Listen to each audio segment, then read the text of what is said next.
Man, I never thought I would have gotten bored by talking about an Apple product, but here we are. Hey everybody, welcome to what is bound to be a pretty late video because I was at work when the Apple event happened. I watched it at work, don't tell my boss, but because YouTube isn't my main job, I get to come home now, pack everything that happened into a nice, neat video and try to get it up before tomorrow happens. But this is gonna be my kind of general summary of what I saw in the event, what I thought of the different things, and some things I liked, some things I didn't like, things that irritated me, things I was excited for, all that right here. Let's get started. So this event, just like it does every year, focused on the iPhone, but we also got some new Apple Watches, and we're gonna start with the Apple Watches because, well, there wasn't a whole lot going on there, so here we go. So we got the new Apple Watch Series 9, and we've got the Apple Watch Ultra 2, which that one actually kind of surprised me because the current Apple Watch, or I guess now the older Apple Watch, isn't really even that old. And no, before you ask, I'm not gonna buy another one because I don't need to. This Apple Watch Ultra is fine, but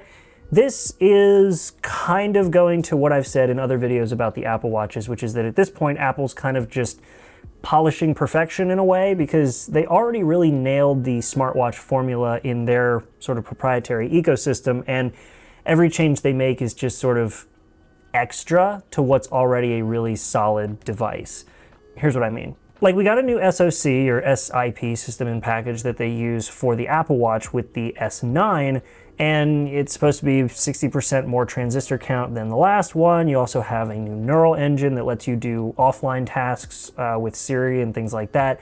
You've got all that kind of stuff packed in, and now you can interact with an app by doing this because, well, if you're too poor to do this with the Vision Pro, then you can do it with an Apple Watch. But aside from that, the big focus seemed to be on the environmentally friendly side of things, the environmental awareness and carbon neutrality of the Apple Watch now with this current generation. What that means, though, is that we didn't get a whole lot of changes to the hardware, at least externally. It looks exactly the same. The only notable difference might be when you're out in broad daylight. The display now can go up to 2,000 nits instead of 1,000, and the new Apple Watch Ultra can go to 3,000 nits instead of 2,000. That's pretty impressive and nothing to scoff at, but overall, unless you were dying to interact with the main function like play pause by tapping your fingers together or muting a timer or whatever, there really isn't a whole lot of reason to upgrade from like your Series 7 or 8 to the Apple Watch Series 9. And especially if you're already an Apple Watch Ultra owner, there's really no reason to get this new Apple Watch Ultra.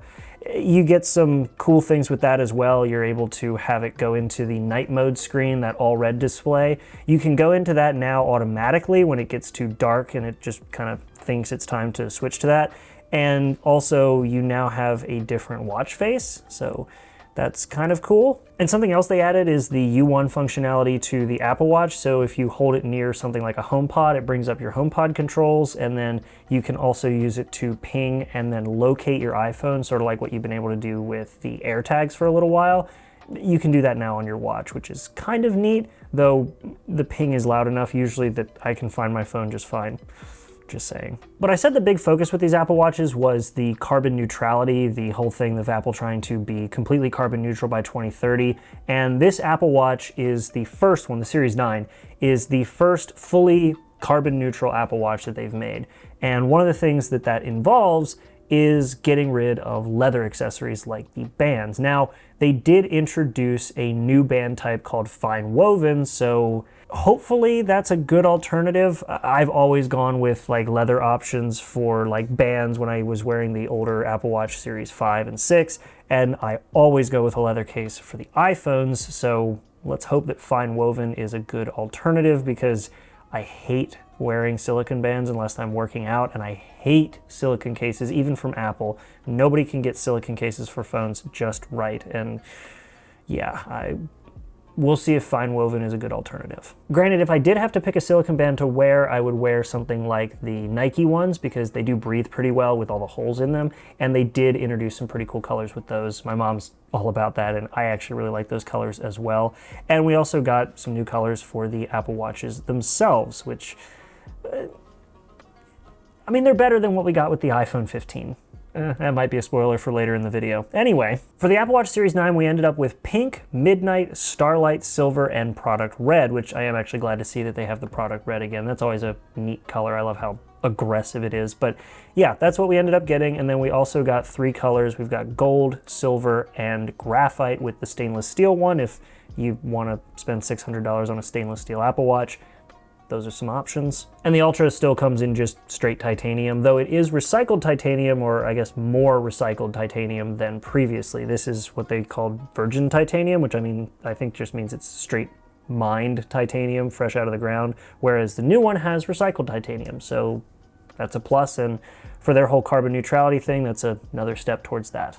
But in general, I don't feel like the Apple Watch is really something that people are going to flock to from the current generation, or I guess previous generation now, because there haven't been many improvements. There's some cool new features, but nothing that's really a big selling point if you're already on the Apple Watch train with, frankly, anything made in the last 4 years of the Apple Watch existing. And when it comes to the Ultra, like if you've been debating on getting an Ultra and you don't have one yet, I think this one would be a good one to hop into. But if you already have one, don't even bother. There are some other little things here and there, but those were the big things for me that kind of stood out. Nothing really irritated me with the Apple Watch because I just assumed there wouldn't be a whole lot going on, and I was right. They just did some minor improvements, some color changes, and talked about the carbon neutrality and had a really cute little sketch with Mother Nature in it. So that was something.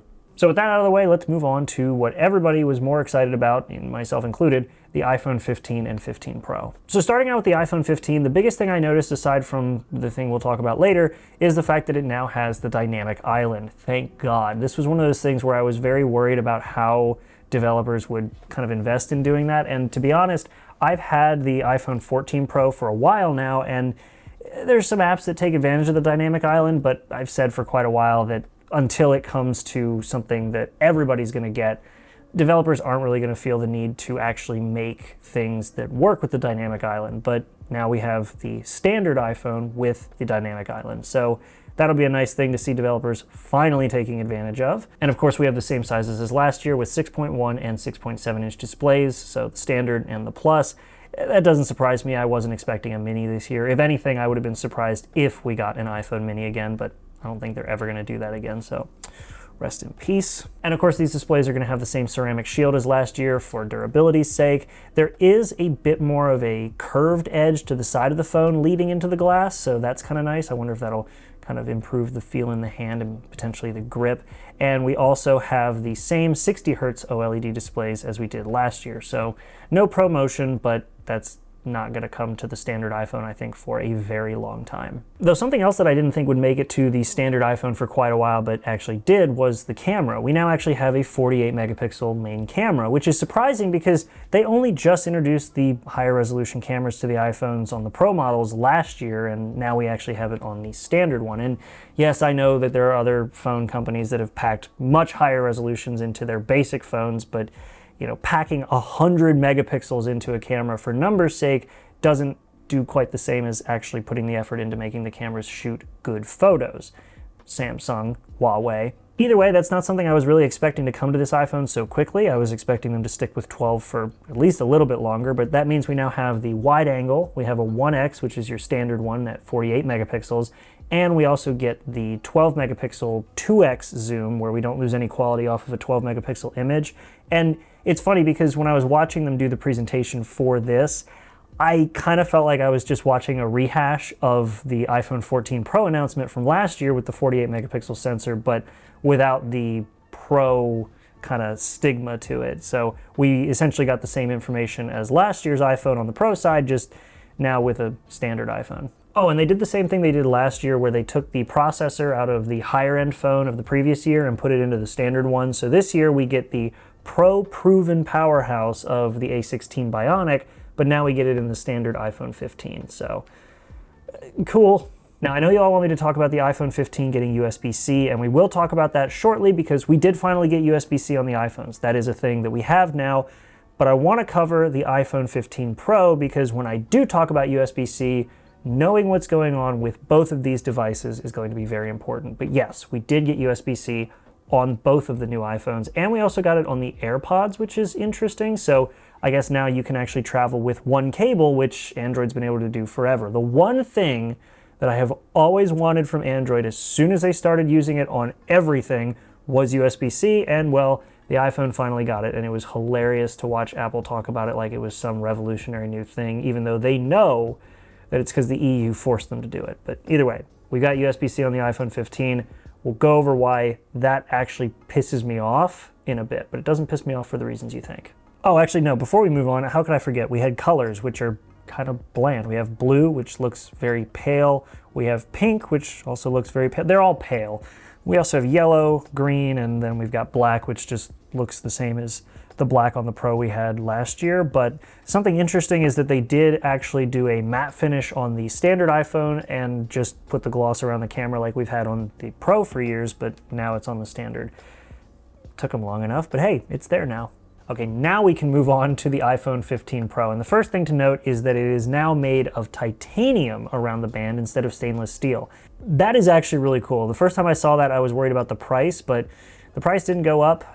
In fact, the bigger model comes standard with 256 gigs and is the same price as if you were to opt for 256 gigs last year. So that's kind of cool. I haven't really talked about pricing on any of these, but that's just because I didn't care about the Apple Watch or the iPhone 15. I only cared about the 15 Pro pricing, so sorry. I'll put the pricing here.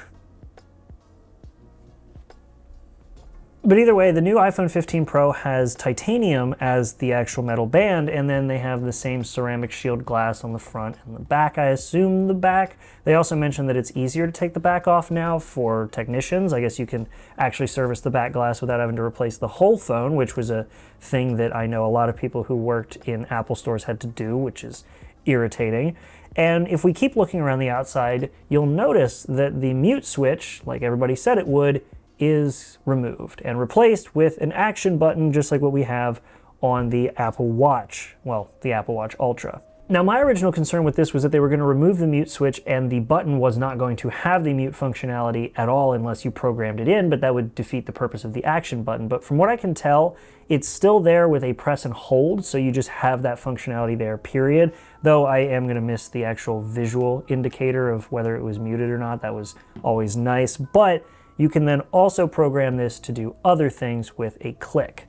It's basically the action button on the Apple Watch Ultra just brought to the side of the iPhone Pro. Though it will be nice to finally have a dedicated either flashlight or camera button, something like that, since Apple refuses to have double click of the lock button actually take you to the camera like a lot of other phones have done for years. In terms of sizes, we've got the same sizes, 6.1 and 6.7, so a Pro and a Pro Max. And of course, we've got the new thinner bezels around the display. The display is still a ProMotion display, though it does get a little bit brighter, which is cool. So that'll be really nice in broad daylight, especially if you're filming things, though I'll be curious how long it stays that bright because I've had my phone dim when I'm filming outdoors before because the phone just starts getting pretty hot. Now, speaking of getting pretty hot, we do have a new processor in this one called the A17 Pro. Now, from everything that I saw, it doesn't seem like there's a massive improvement on the actual processor side, like the performance cores and the efficiency cores. However, something that is incredibly impressive on a mobile chip, well, it'll be impressive if it actually lives up to the hype,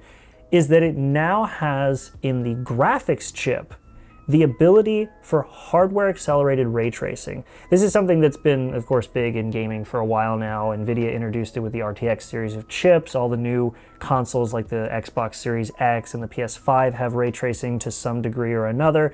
And well, now you can use it on an iPhone. And they showed off some of the features of that and showed that you can now play console grade games like The Village, Resident Evil The Village, on the iPhone, which is kind of wild. It's really bizarre, but it's also really impressive to see something perform like that. So, you know, in real world, your Genshin Impact is going to perform just perfectly.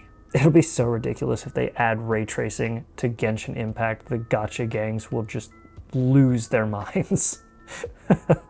Now, Apple also improved the 48 megapixel main camera on this Pro model, so you do have more light coming in for better photos. You also get an improvement to their low light photonic engine processing, so you can get some really high resolution images. It combines some of them, so you have up to a 24 megapixel image instead of your standard 12 megapixel, and then RAW, of course, is still going to be 48 megapixels, so that's pretty cool. But then Apple also really wanted to point out the range of focal lengths you can get with these cameras, because you can do macro, which we've had since the last generation.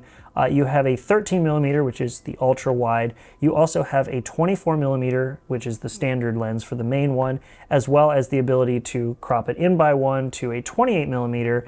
And then they also have a 35mm with another crop, and then the last two are 40mm with a telephoto and 120mm with their 5x zoom. Yes, we finally got a 5x zoom sensor or lens or whatever you want to call it. Camera. It's basically a camera because there's just 3 entire sensors on the phone. But anyway, yeah, we have zoom now.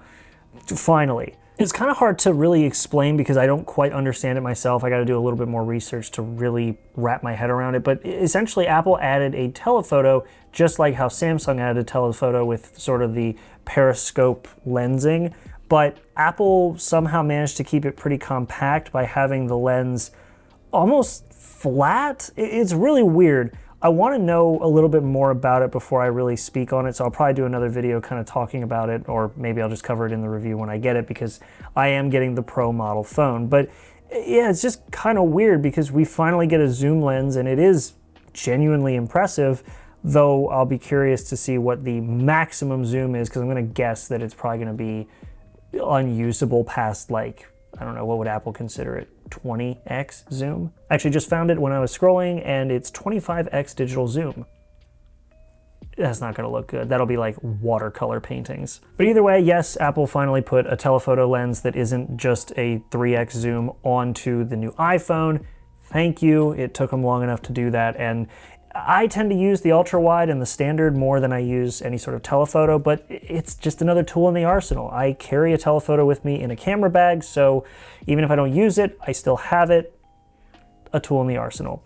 Speaking of tool in the arsenal, let me tell you why Apple's being an arse and a tool with USB-C on the new iPhones, because this will be the last portion, and it's a bit of a rant, so buckle up. So courtesy of the EU overstepping their authority, but doing what I think was necessary in terms of forcing a company like Apple to actually use a general standard of USB-C on their phones, we now have USB-C on all the iPhones. However, it's not the same USB-C on every iPhone.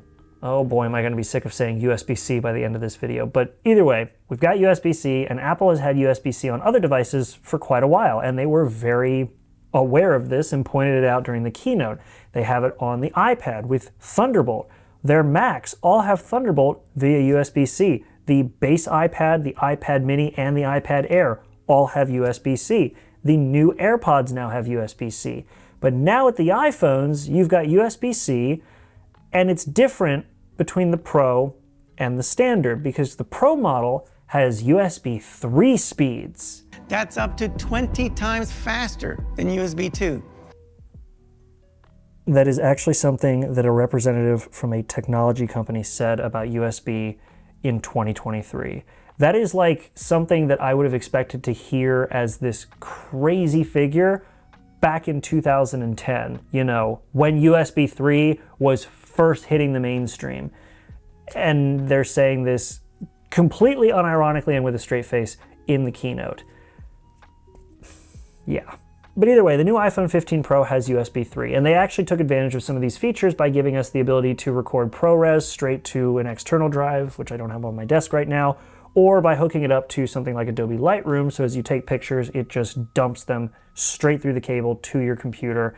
And it's great because you can finally just use every cable with every phone, at least if every cable you have is USB-C. I don't want to come across like I'm upset that USB-C is on the iPhone, because with the iPhone 15 Pro, it's great because it's full speed, or well, USB 3 speeds.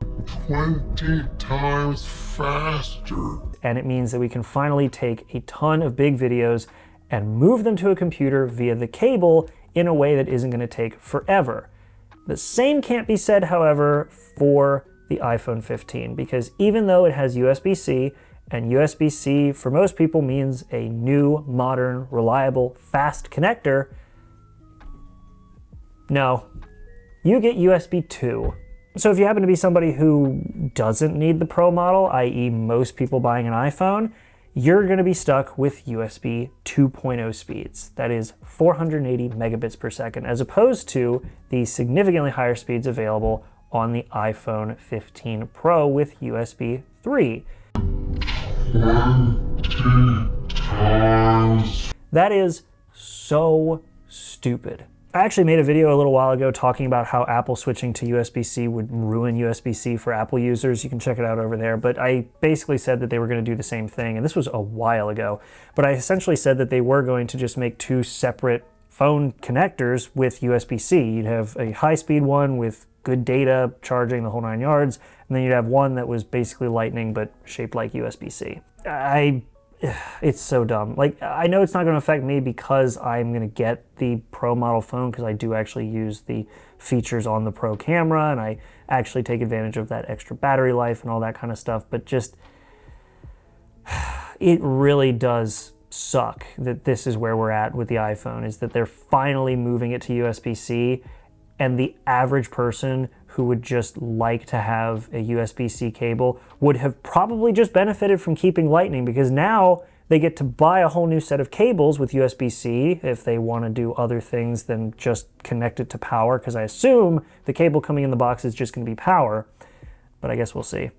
But those people would have benefited from Apple just keeping Lightning on the phone, because there is almost no difference aside from the fact that it's a different cable. It's still USB 2 speeds. The power is the same in terms of charging.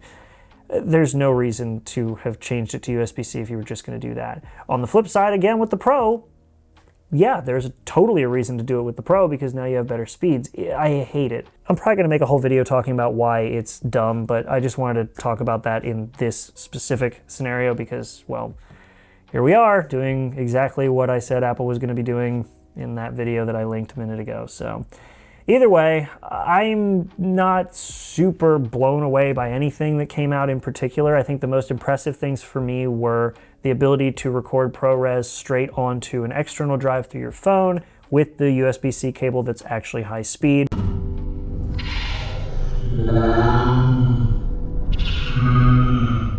They also added ACES color grading, which is really cool. If you don't know what ACES is when it comes to the color standard, that is a big deal for a lot of people like me who do color grading, because it means that I can actually use a lot of standards and a lot of lookup tables I already have saved on footage that I can record on my phone now. That is a big deal.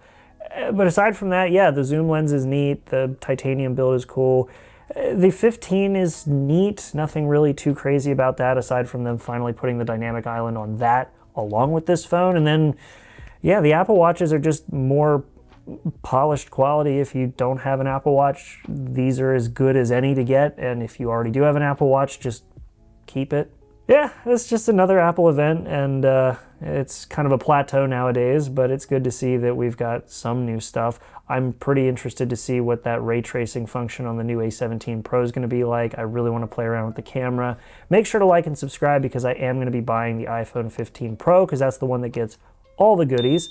And yeah, aside from that, thanks for watching. I hope you enjoyed it. Leave some comments down below letting me know what you all think about this. I am getting very tired now, and it's hard to do one of these without scripting because it's been a while since I've done a non-scripted video. I appreciate you sitting through the rambling. Again, comments below. I'll interact with some of them probably tomorrow when I'm awake.